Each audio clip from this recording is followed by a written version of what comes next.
Good afternoon friends. कैसे हैं आप सभी के सभी? आई होप सभी हेल्दी हैं, कंसिस्टेंटली प्रिपेयर कर रहे हैं। तो जैसे कि आप जानते हैं एसबीआई पीयू का इंटरव्यू कॉल लेटर आउट हो चुका है। उसी के साथ साथ एक बायोडेटा फॉर्म का भी लिंक एक्टिवेट किया गया है, जिस पे अगर आप क्लिक करेंगे तो इस तरह से कुछ पीडीएफ्स, कुछ डॉक्यूमेंट्स आपको दिखाई देंगे। अब इन्हें कैसे फिल करना है, क्या क्या इंटरव्यू के लिए डॉक्यूमेंट्स का ध्यान रखना है, क्या क्या चीज़ें लेकर जानी है, वो सारी हम इन डिटेल डिस्कस करेंगे। So let's start the session.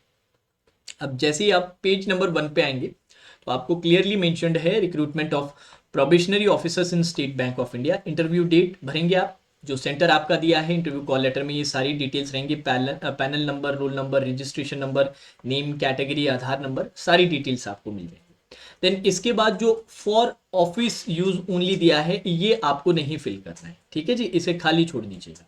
Then इसके बाद आते हैं हम सेकेंड पेज पे। तो सेकेंड पेज पे अगर हम ध्यान दें तो टॉप राइट पे अगर आप देखेंगे तो आपको जो पासपोर्ट साइज जो फोटोग्राफ है जो आपने कॉल लेटर में यूज की थी eight the time of examination, वो आपको यहां पर पेस्ट करनी है।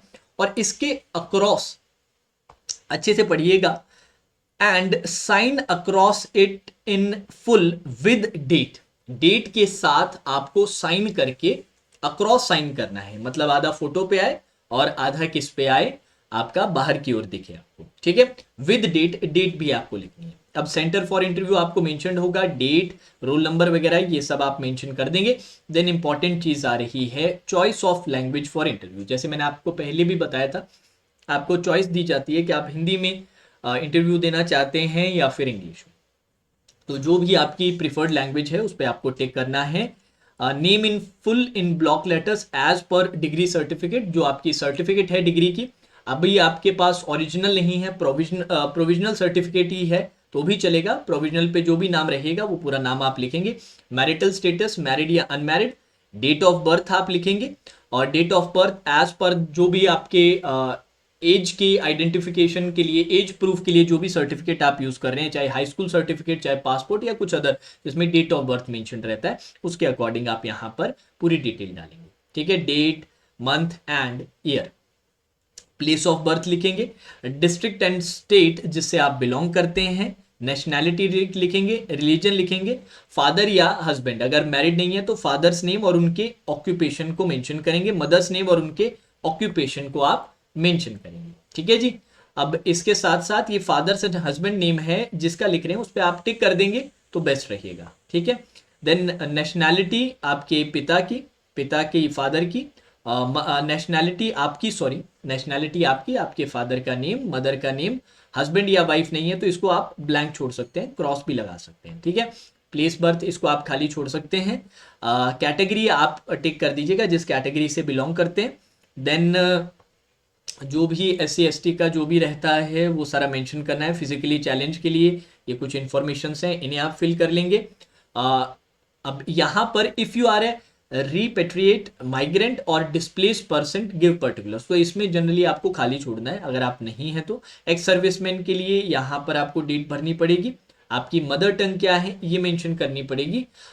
इंग्लिश के अलावा और कौन से लैंग्वेजेस आप जानते हैं और किस डिफरेंट डिफरेंट एस्पेक्ट्स उनके जानते हैं, मतलब अगर आप उन्हें बोल पाते हैं, आप उन्हें क्या कहते हैं लिख पाते हैं, आप उन्हें पढ़ पाते हैं, या फिर कोई पर्टिकुलर एग्जामिनेशन अगर उसके अंदर आपने पास किया है। जैसे काफ़ी बच्चे होते हैं, जैसे कि लेट्स से अपने पंजाबी की बात करें, काफ़ी बच्चे ऐसे हैं जिन्होंने 10th या 12th में पंजाबी, तो 12th तक किया है, जो भी हाईएस्ट जो आपकी क्वालिफिकेशन रहती है वो आप मेंशन कर सकते हैं। नहीं है कोई भी तो भी चलेगा, ठीक है, अकॉर्डिंगली यहाँ पर मेंशन कर दीजिएगा।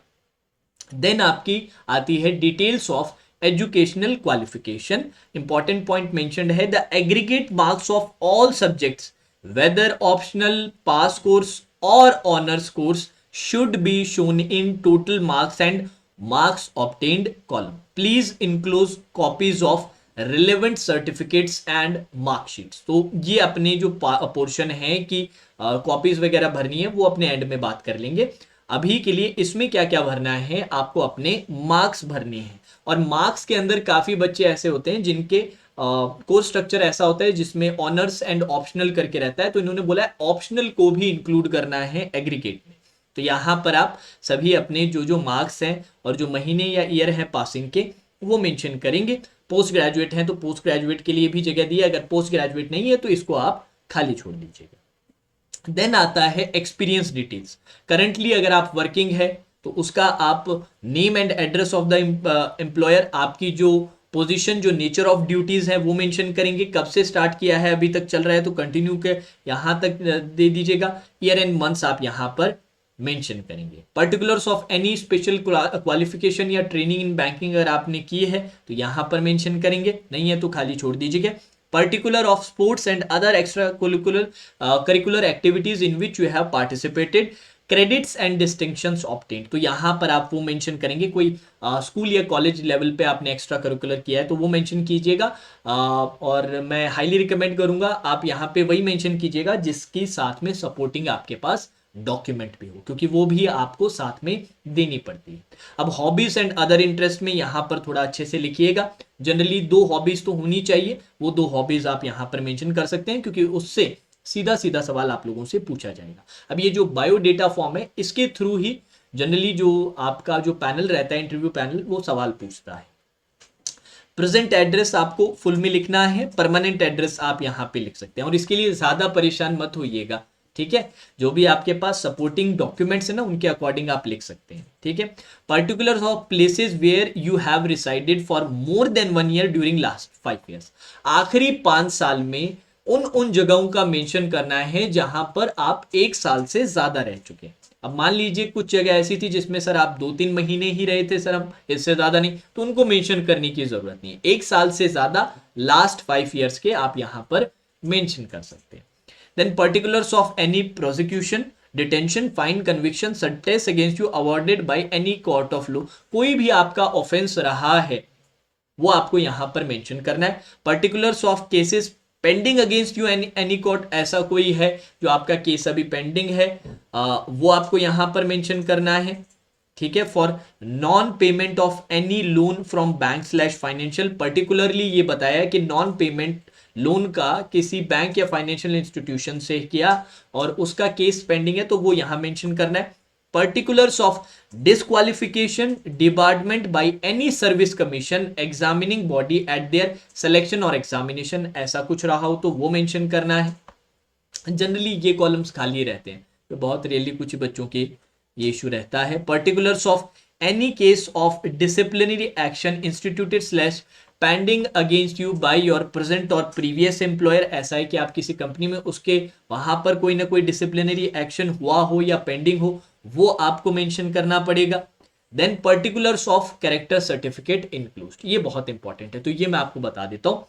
टोटल आपको 2 कैरेक्टर सर्टिफिकेट अटेन करनी है, ठीक है जी। 3 कर लो तो 3 भी ठीक है, 2 आपके काम कर जाएंगे। ये 2 आपको कहां कहां से लेने हैं, या तो आप लास्ट एजुकेशनल इंस्टीट्यूट से ले सकते हैं, या फिर आप अपने पास्ट या प्रेजेंट एम्प्लॉयर से ले सकते हैं, और या फिर आप gazetted officers of central state slash central government, MLA, MLC, MP, branch head of State Bank of India और एनी नेशनलाइज्ड बैंक। तो जनरली मैं बच्चों को क्या सजेस्ट करता हूं, जो मैंने भी किया था, कि मैंने कॉलेज से एक सर्टिफिकेट लिया था और एक मैंने गेजेटेड ऑफिसर से सर्टिफिकेट लिया था। इसके बारे में आगे हम और बात करेंगे, ठीक है। आप ऐसा भी कर सकते हैं कि पास्ट या प्रेजेंट एम्प्लॉयर से एक सर्टिफिकेट ले सकते हैं और एक गेजेटेड से ले सकते हैं, ये कॉम्बिनेशन भी बना सकते हैं। लास्ट एजुकेशनल इंस्टीट्यूट या फिर पास्ट प्रेजेंट एम्प्लॉयर से भी बना सकते हैं। अब लास्ट एजुकेशनल इंस्टीट्यूट, क्योंकि आप ग्रेजुएट हो तो कॉलेज से ही लेना, स्कूल से मत लेना, ये मेरा सजेशन होगा, ठीक है जी। ये भी बच्चों के डाउट होता है, तो कॉलेज से एक सर्टिफिकेट निकाल सकते हो, नहीं हो रहा है पास्ट या प्रेजेंट एम्प्लॉयर, अगर आप वर्किंग हो तो वहां से ले सकते हो, और एक गेजेटेड। अब इसके अलावा और एक और बच्चों के डाउट आता है कि सर 2 हम गेजेटेड ऑफिसर से ले जाएं तो काम चल जाएगा, नहीं, वो अलाउ नहीं करेंगे, लास्ट टाइम अलाउ नहीं किया था। तो ये जो 3 आपको ऑप्शंस दे रखे हैं, इसमें से मैक्सिमम एक सर्टिफिकेट ही निकाला जा सकता है, तो 3 में से 2 ऑप्शन आपको चुनने ही पड़ेंगे। Got it.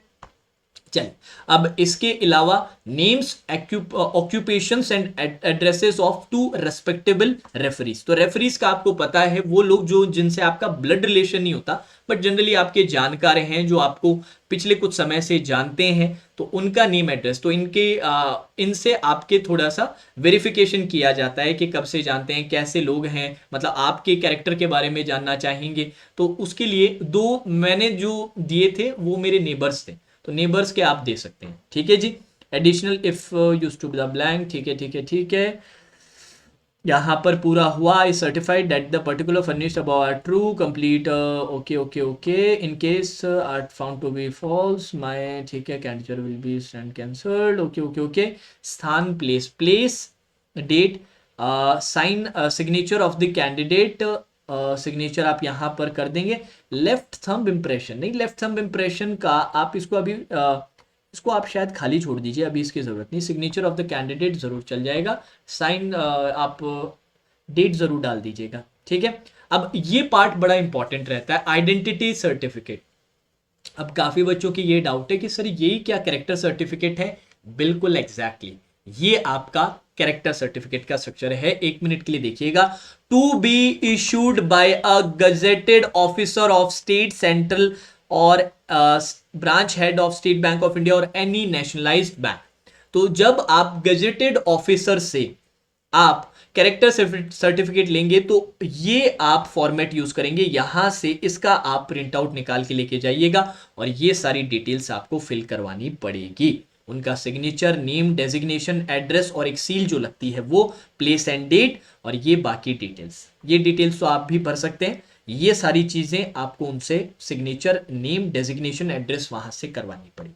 अब आता है सवाल, सर अगर हम कॉलेज से सर्टिफिकेट लेते हैं तो कॉलेज का एक पर्टिकुलर फॉर्मेट रहता है कैरेक्टर सर्टिफिकेट्स का, उनके खुद के लेटर हेड पे होता है, वहाँ की कॉलेज की स्टैंप वगैरह लगवाना है। जो भी कंसल्टिंग अथॉरिटीज है, आप चाहें वहाँ के हेड से ले सकते हैं, आप चाहें आप जिनसे पढ़े हुए जो भी लेक्चरर वगैरह हैं उनसे ले सकते हैं, ठीक है जी। आप जाएंगे तो अप्रोच करेंगे तो मिल जाएगा, ऐसा कुछ होता नहीं है, ठीक है। बट जो गेजेटेड ऑफिसर से जो कैरेक्टर सर्टिफिकेट लेना है वो यहीं से आप उठाएंगे, ठीक है जी। ये स्ट्रक्चर ही रहने वाला है, तो यहां से सीधा प्रिंट आउट करना है। Got it?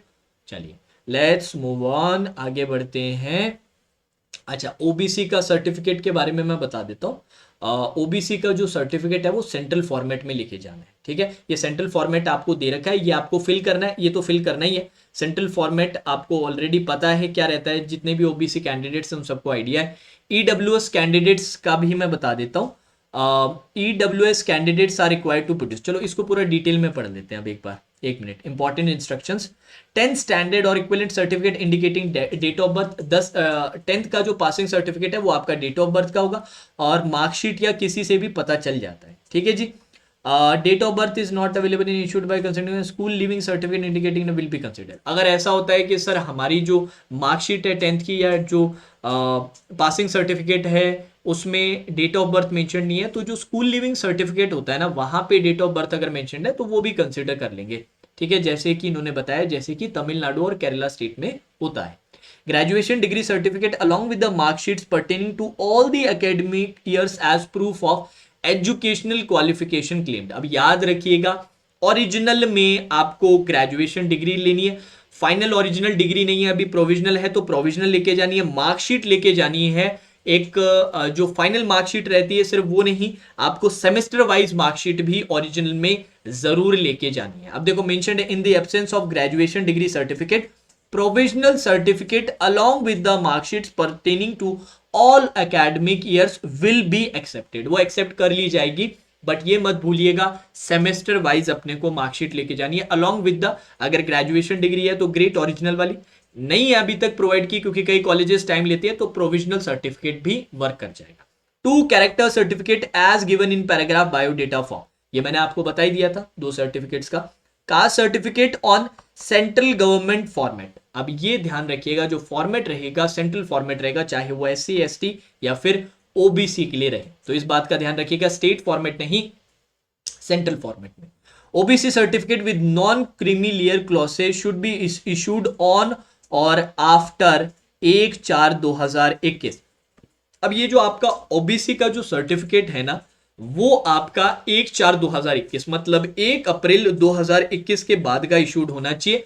अगर आप चाहें तो इसको अपडेट करवा सकते हैं, तो ये इन्होंने क्लियरली मेंशन किया है, in the format prescribed by the government of India issued by competent authority and declaration of availing reservation for enclose format should be obtained from OBC candidates. तो ये एकदम सिंपल। EWS के बारे में अब बात कर लेते हैं। EWS candidates are required to produce verification of the income and asset certificate issued on gross annual income for the financial year 2020-2021। का जो आपका इनकम एसेट सर्टिफिकेट बनता है कि आपकी 2020 से 21 के बीच में जो भी फाइनेंशियल एसेट्स रहे हैं, जो इनकम रही है, उसके बेसिस पे 2021 से लेके 2022 के फाइनेंशियल ईयर के लिए एक एप्लीकेबल ईडब्ल्यूएस सर्टिफिकेट बनता है। तो ये इनकम एसेट कौन से साल का होता है? 2020 से 21 तक की कैलकुलेशन होती है। 21 से 22 की कैलकुलेशन पे तो बन ही नहीं सकता, 22 का 21 से 22 वाला फाइनेंशियल ईयर तो अभी कंप्लीट ही नहीं हुआ है। तो 2020 से 21 तक का इनकम एसेट सर्टिफिकेट होता है जो वैलिड होता है 2021 से 2022 तक के फाइनेंशियल ईयर के लिए। ठीक है जी, चलो अब ये आपने पूरा बना लिया है, इसकी जरूरत पड़ेगी medical certificate for PWD candidates issued on और बिफोर 5/10/2021। तो ये देख लीजिएगा 5 अक्टूबर 2021 या फिर उससे पहले का होना चाहिए आपका पीडब्ल्यूडी का जो आपका मेडिकल सर्टिफिकेट रहता है। अब इसके अलावा एक इंपॉर्टेंट पॉइंट है जिसमें कई बच्चों के डाउट आता है, candidates claiming change in name. कई बार होता है ना कि कई बार शादी के बाद चेंज हो जाता है, तो उसके लिए भी इसमें प्रोविजन दे रखा है। इसके अलावा कई बार होता है कुछ डॉक्यूमेंट्स में आपके डिस्क्रिपेंसीज रहता है कि सर बीच में मिडिल नेम है, इसमें नहीं है, उसमें ए है, इसमें ए नहीं है। इस तरह के इश्यूज के लिए क्या बताया? मैरिज के लिए तो बताया कि photo copy of husband's passport showing names of spouse और an attested copy of marriage certificate issued by the registrar और an affidavit from husband and wife along with the joint photograph duly sworn before the oath commissioner. तो इन दोनों में से इन जितने documents mentioned है 3-4, इनमें से कोई भी आपका काम कर जाएगा। इन केस ऑफ रीमैरिज ऐसा है कि डाइवोर्सी थे और फिर से रीमैरिज के कारण चेंज हुआ है, तो इसके लिए भी सारी चीजें मेंशन्ड है। इनमें से और लगाया है तो कोई भी एक डॉक्यूमेंट काम कर जाएगा। In case of divorce women इसके लिए भी मेंशन्ड है। अब इन अदर सर्कमस्टेंसेस देख लेते हैं क्योंकि ज्यादातर बच्चे इसके अंदर आते हैं। In other circumstances for change of name for both male and female, affidavit duly sound before paper cuttings of 2 leading daily newspaper and gazetted notifications. ठीक है जी, क्या बोल रखा है सर? हमें जहां पर भी आपके नेम में कोई डिस्क्रिपेंसी हो, फादर के नेम में कहीं पे भी हो ना, एक एफिडेविट आप लगा दीजिएगा, एफिडेविट से बात बन जाएगी। A candidate should ensure that in case of any between the name recorded in matriculation other certificate online registration application में कोई नेम में गड़बड़ है और असली में जो था उसमें गड़बड़ है, तो आपको क्या करना है? An affidavit in original is required to be produce at the time of interview that both the name and in the both the certificate belong to one and same person. Simply affidavit लेके चले जाइएगा correction का। कई बार ऐसा भी हुआ है कुछ बच्चों के कि सर हमने ये लिखा है ये था, तो वो सारे करेक्शंस हो जाएंगे एक एफिडेविट के साथ। एफिडेविट में करेक्शन मेंशन कर दीजिएगा, आप किसी भी रेस्पेक्टिव अथॉरिटी के पास जाएंगे, ये काम बन जाएगा। ठीक है जी, अब इसके बाद आते हैं candidates must bring all required certificate in original and photocopy. जितने भी डॉक्यूमेंट्स हमने यहां पर मेंशन किए हैं वो सभी ओरिजिनल में भी चाहिए और फोटोकॉपीज में भी। तो इसके लिए इन्होंने एक लिस्ट ऑफ इंक्लूजर्स दी है जिसमें सारी चीजें कवर हो जाएगी और इन सारी चीजों को एक बार अच्छे से फिर से पढ़ लेते हैं और ये एक तरह से आपकी चेकलिस्ट हो जाएगी चेक करने के लिए भाई कि मुझसे कुछ मिस तो नहीं हो गया। तो बारी बारी से एक बार पढ़ लें। Biodata forms duly field, total 5 biodata form लेके जानी है जिसमें से एक आपका ओरिजिनल होगा जो आप फिल करेंगे और उस एक ओरिजिनल की 4 फोटोकॉपीज आप लेकर जाएंगे। फिर से मैं रिपीट करूंगा, ये जो ऊपर जो बायोडेटा फॉर्म पूरा दे रखा है वो पूरा का पूरा आप भरेंगे ओरिजिनल में। ठीक है, भरने के बाद उसकी 4 फोटोकॉपीज लेके जाएंगे। कॉल लेटर फॉर इंटरव्यू जो आया है ईमेल के थ्रू वो आप उसका प्रिंट आउट निकाल के लेके जाएंगे। आइडेंटिटी सर्टिफिकेट मतलब जो 2 कैरेक्टर सर्टिफिकेट है, एक गैजेटेड से ले जाइएगा, एक कॉलेज का ले जाइएगा। ओरिजिनल लेकर जाना है, ओरिजिनल भी लेके जाना है, फोटोकॉपी के बारे में भी मैं बता दूंगा। ठीक है, प्रूफ ऑफ एज ये मैंने आपको बता दिया है, प्रूफ ऑफ एज के कुछ डॉक्यूमेंट्स रहते हैं। ग्रेजुएशन की मार्कशीट की रिगार्डिंग वो सारे के सारे सेमेस्टर वाइज लेके जानी है। ग्रेजुएशन डिग्री लेके जानी है, ग्रेजुएशन डिग्री नहीं है तो प्रोविजनल सर्टिफिकेट भी चलेगा। कैरेक्टर सर्टिफिकेट आपको बता ही दिया है। इसके अलावा no objection certificate from present employ, discharge certificate रहेगा मेडिकल कैटेगरी का। अच्छा 2 से 3 ये जो कैरेक्टर सर्टिफिकेट बताए हैं ये वही आइडेंटिटी के जो आइडेंटिटी सर्टिफिकेट है ना वो गैजेटेड वाले में तो काम कर ही जाएगा। उसके अलावा आप कैरेक्टर सर्टिफिकेट और लेकर जाएंगे, वो आपके एक तो गैजेटेड का आइडेंटिटी से हो जाएगा, एक आपका कैरेक्टर सर्टिफिकेट कॉलेज से हो जाएगा, तो 2 कवर हो जाएंगे। ठीक है, अब बाकी आपके कास्ट वगैरह का सर्टिफिकेट है और बाकी चीजें, डेट डाला, साइन किया। और अब मेरी बात अच्छे से सुन लीजिएगा, ये सारे डॉक्यूमेंट्स बायोडेटा वगैरह, बायोडेटा की तो 4 फोटो कॉपी बता दिए, बाकी ओरिजिनल की कितनी फोटो कॉपी लेकर जाए? 2 कॉपी जरूर लेकर जानी है, 2 कॉपी जरूर जरूर लेके जानी है। और फोटो कॉपीज का जो फोल्डर है ना, फाइल है, वो अलग कर लेना, ओरिजिनल की एक अलग फाइल ले लेना जिससे मिक्सअप ना हो। समझ आ रहा है कि नहीं आ रहा? तो ये सारी चीजें आप कर लेना बस। और कहीं पर कोई कमी वमी आ जाती है ना, छोटी मोटी कमी रहती है, तो टेंशन मत लेना, टेंशन मत लेना, वो अलाउ कर देते हैं जनरली। बहुत मेजर इशू होता है तभी कैंसिल होता है, बाकी इंटरव्यू में जनरली प्रॉब्लम करते नहीं है। वो बस ये कह देते हैं कि नेक्स्ट टाइम अगर कुछ भी हो, वैसे तो बहुत आधे टाइम तो चेक भी नहीं करते हैं ज़्यादा अच्छे से, डिटेल में चेक भी नहीं होता बहुत बार तो, बट अगर करें भी तो ये बोल देंगे कि भाई अगर आप क्लियर करते हो तो डीबी के टाइम ये मिसिंग है, या फिर इसमें इतनी करेक्शन की ज़रूरत है, अपडेटेड चाहिए या जैसा भी, वो आप लेकर आ जाइएगा, तो इतना इशू नहीं होता। बट सीरियसली पूरे फॉर्म को भरिएगा, जो जो डॉक्यूमेंट्स बोले हैं वो सारे के सारे डॉक्यूमेंट्स आपको लेकर जाए। तो ये पूरा का पूरा सेशन था इंटरव्यू डॉक्यूमेंट्स रिक्वायर्ड, साथ ही साथ how to fill the biodata form. अब जिन जिन बच्चों का एग्जाम आने वाले 10 से 16 तारीख तक आप लोगों का इंटरव्यू रहेगा, तो आप जितने भी मेरे स्टूडेंट्स हैं, जितने भी जो कैंडिडेट जो सेलेक्ट हुए हैं SBI PO इंटरव्यू के लिए, सबसे पहले उनको मेरी तरफ से बेस्ट ऑफ लक। यार बिल्कुल डरने की ज़रूरत नहीं है, वहाँ पर जो टेस्ट होने वाला है आपकी पर्सनैलिटी का वो टेस्ट है, पर्सनैलिटी का आपका इंटरव्यू है, नॉलेज का नहीं। तो कॉन्फिडेंस के साथ देना है, पोलाइटली देना है, और एक कामनेस आपके अंदर, एक पर्सोना दिखना चाहिए कि हाँ ये बंदा कल को जाके एक ब्रांच को संभाल सकता है, बस वो ये टेस्ट करना चाहते हैं। तो अच्छे से दीजिएगा इंटरव्यू, और आई एम श्योर कि ज़्यादा से ज़्यादा कैंडिडेट्स जो रेगुलरली मुझे फॉलो करते हैं वो ज़रूर ज़रूर क्लियर करें। तो चलिए guys, now that's all for today session, ठीक है।